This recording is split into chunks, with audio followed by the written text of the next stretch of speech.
Thank you, Mr. Speaker. I rise today to present to you House Bill 72, which amends KRS 311B.020, which deals with limited X-ray machine operators. House Bill 72 does two things, and only two things. The first thing it does is allow limited X-ray machine operators to operate and do their jobs in the same facilities as other imaging technology machines and operators, such as fluoroscopy, MRIs, that sort of thing. The second thing this bill does is it very clearly states and emphasizes the limited scope of practice that limited X-ray machine operators can perform. It intentionally identifies the limits for these machine operators. Just a little bit of background.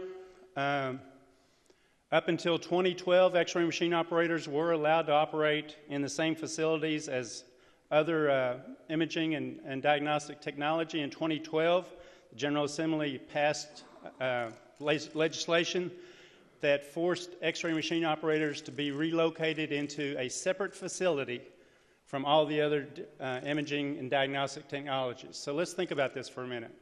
If you had a broken leg and you were wanting to go to a facility and see the doctor, see how your leg was doing, if you needed an X-ray, you would go into one building, see the doctor, and then you would have to limp over to a second building, a different building, to get an X-ray, and then limp back over to see the doctor again to find out what that X-ray was because of this legislation.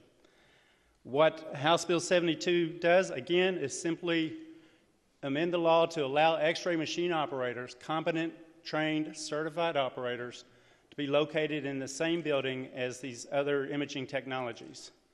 So very quickly, in 2012, what would have happened in 2012 was on one day, an X-ray machine operator would have been operating legally in a building, and the next day, their employer would have three options. One, relocate the X-ray machine into a different facility. Two, fire the operator. Or three, be out of compliance with the new law. To be honest, this simply did not make any sense to me.